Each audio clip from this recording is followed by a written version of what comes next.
நமக்கு நம்ம எல்லாருக்கும் பகவானை தெரியுமா? ஆனால் உண்மையாகவே பகவானை தெரியுமா? அறிய முடியாத பொருள். பகவானை தெரிஞ்சிருக்கு எனக்கு அப்படின்னு சொன்னால், என்னை விட உயர்ந்தவன் உலகத்தில் ஒருத்தனும் கிடையாது.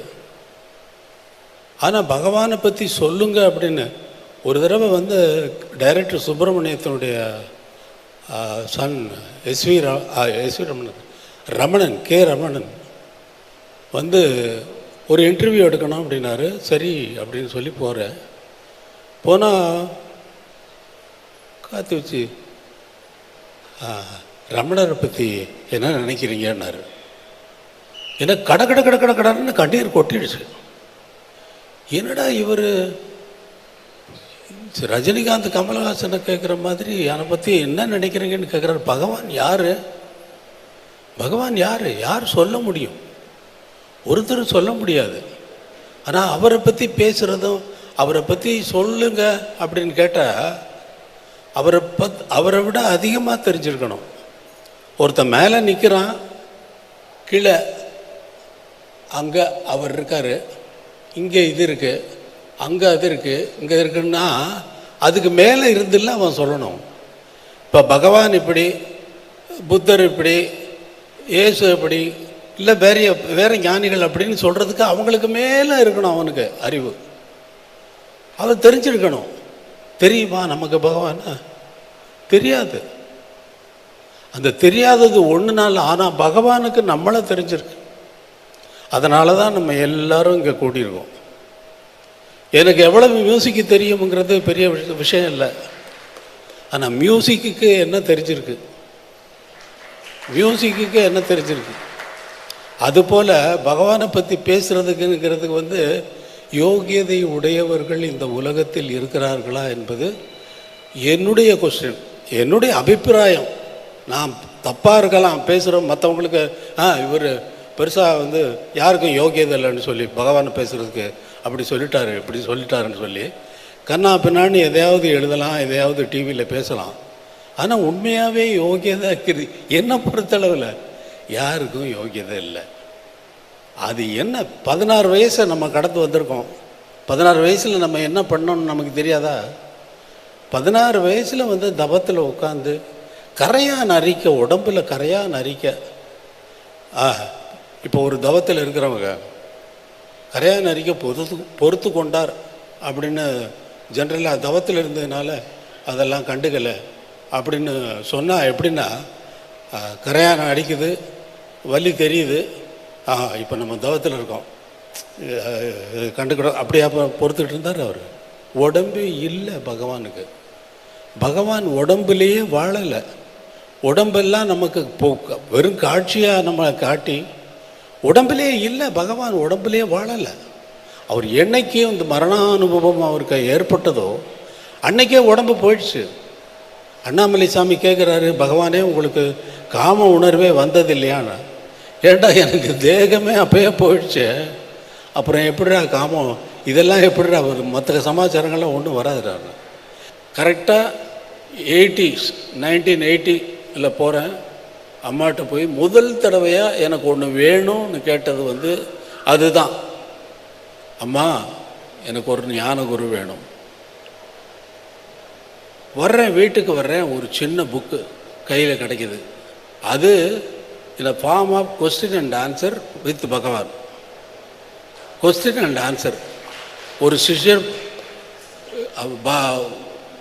சீடர்கள் கேட்ட, அன்பர்கள் கேட்ட கேள்வி, பகவானுடைய பதில். அதில் முதல் கேள்வி, மனிதன் தன் அறிவால் அடைந்து அனுபவிக்கத்தக்க உயர்நலன் யாதுன்னு. இந்த கேள்வியை படிக்கிற இந்த ஸ்பேஸ் ஆஃப் டைம் இருக்கு இல்லையா, மனிதன் தன் அறிவால் அடைந்து அனுபவிக்கத்தக்க உயர்நலன் யாது, உயர்ந்த இன்பம் எது அப்படிங்கிறது கேள்வி. இந்த கேள்வியை படிக்கிற நேரத்தில் எனக்கு எப்படி விளங்குதுன்னா, அதே ஸ்பேஸ் ஆஃப் டைமில், டேய் உனக்கு கண்ணு இருக்குது, கண்ணு பார்க்குறதுக்கு அழகான காட்சிகள் இருக்குது, காது இருக்குது, கேட்குறதுக்கு எத்தனையோ இன்பமான மியூசிக் இருக்குது, உடல் இருக்குது, இந்த உலக சுகங்களை அனுபவிக்கிறதுக்கு எவ்வளவோ இருக்குது. நாக்கு இருக்குது, வாய் இருக்குது, மூக்கு இருக்குது, சுவாசிக்கிறதுக்கு உனக்கு வந்து நிறைய நறுமணங்கள், மலர்களுடைய மனங்களும் அதுவும் இதுவும் இருக்குது. நாக்கு சுவைக்கிறதுக்கு எத்தனையோ உணவு வகைகள் இருக்குது, சுவையான இருக்குது. ஆனால் உனக்கு அறிவுன்னு ஒன்று இருக்கே, அதனால் அடையத்தக்க இன்பம் எதுன்னு இல்லை இந்த கேள்வி கேட்குது அப்படின்னு சொல்லி அந்த கேள்வியை படிக்கிற நேரத்திலே இவ்வளவு அர்த்தம், இவ்வளோ விளக்குனா இவ்வளவு வர்ற மாதிரியான அர்த்தம் வந்து எனக்கு புரியுது. இது இந்த மனிதன் தன்னை அறிவால் அடைந்த அனுபவிக்கத்தக்க உயர்ந்த இன்பம் எது அப்படி, அவ்வளோதானே. இதை படித்தா எவ்வளோ நேரம் ஆகும்? இந்த நேரத்தில் இவ்வளவு பெரிய விளக்கம் கொடுக்க வேண்டிய, இவ்வளவு நேரம் எடுத்துகிட்டு விளக்கம் கொடுக்க வேண்டிய அர்த்தம் வந்து எனக்கு புரியுது. புரிஞ்ச அடுத்த பதில் உடனே ஆத்ம ஞானமே, சிம்பிளாக. அது அடையத்தக்கதல்ல. புதிதாக எப்போதாவது நீ அடைவதாக இருந்தால் அதை எப்போதாவது நீ இழக்க வேண்டியது வரும். அதனால் ஆத்ம ஞானம் இங்கேயே இப்பொழுதே இருக்கிறது அப்படின்னாரு. பலார்னு அரைஞ்ச மாதிரி இருந்தது. இங்கே இருக்கா, இப்போ இருக்கா, இப்போ ஆத்ம ஞானம் இருக்கான்னு என்னை பிடிச்சிருந்த அத்தனையும் வந்து விலகிடுச்சு. அடுத்த கேள்வி என்னுடைய கேள்வி தான். கேட்கப்பட்ட கேள்விகள் அனைத்தும் என்னுடைய கேள்விகள். அப்படியானால் ஒரு கிரகஸ்தன் ஆத்ம ஞானம் அடைய முடியுமா? உன்னை ஏன் கிரகஸ்தன் என்று எண்ணிக்கொள்கிறாய்? நீ வீட்டை துறந்து காற்றுக்கு போனாலும் காட்டில் உன் மறந்து வீட்டைத்தான் நினைத்து கொண்டிருக்கும். அதைவிட காட்டிலிருந்து வீட்டை நினைத்து கொண்டிருப்பதை விட வீட்டிலிருந்து இறைவனை நினைக்கலாமே அப்படின்னாரு. 2வது அறம் இந்த பக்கம், இந்த கணத்தில். அவ்வளவுதான், முடிஞ்சு போச்சு, கதையை முடிச்சிட்டாங்க. அப்படி பதில் சொல்லி அப்படித்தான் பகவான் என்னை இழுத்தாரே தவிர நான் பகவானை தேடி ஒரு காலும் போனதில்லை. அப்படியே ஒவ்வொரு பக்தர்களுக்கும் இப்படித்தான் நடந்திருக்குமே தவிர, புலி வாயில் பட்ட இறை எப்படி தப்பாதோ அதேபோல் குருவின் அருட்பார்வையில் பட்டவர்கள் ஒருபோதும் கைவிடப்படாருன்னு பகவான் சொல்லியிருக்கார் இல்லையா? அதனால் பகவான் என்னை இழுத்தாரே தவிர நான் பகவானை தேடி வந்து சரணடையவில்லை. பகவான் என்ன சரணடைய வச்சுட்டாரு, அது வேற விஷயம். அதுதான் உண்மை. இறையா வந்து புலி வாயில் போகுது, புலி தானே இறைய பிடிக்குது. அதனால பகவான் வந்து புலி, அவர் இறைய பிடிச்சிட்டோம். நம்மெல்லாம் பகவானுக்கு இறைகள் போல தான் எல்லாம் வந்து இங்கே வந்து கூடியிருக்கீங்கன்னா பகவானுடைய இந்த பேரை கேட்குறதுக்கே புண்ணியம் பண்ணியிருக்கணையா? பகவான் என்று சொல்வதற்கே எவ்வளோ புண்ணியம் பண்ணியிருக்கணும்.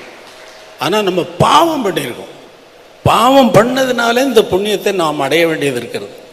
பாவம் பண்ணாதவனுக்கு எதுக்கு புண்ணியம் என்ன செய்யும்? பாவம் பண்ணலைன்னு வச்சுக்க, புண்ணியம் வருமா? புண்ணியத்தை தேடுவானா அவன்? புண்ணியத்தை தேடுவதனால தான் பகவானை நாம் தேடிக்கொண்டிருக்கிறோம், இன்னமும் தேடுகிறோம். தேட தேட தேட தேட காண கிடைக்காத பெருமான் என்று நான் பாடினேன். காண கிடைக்காத பெருமான் பகவான் வந்து இந்த உலகத்தில் எத்தனையோ அதிசயங்கள் இருக்குது அப்படின்னு உலகமெல்லாம் சொல்கிறாங்க, ஊரெல்லாம் சொல்கிறாங்க. அதெல்லாம் கிடையாது. ஒரே ஒரு அதிசயம், ஒரே ஒரு அற்புதம் இந்த உலகிலே பகவான் தான்.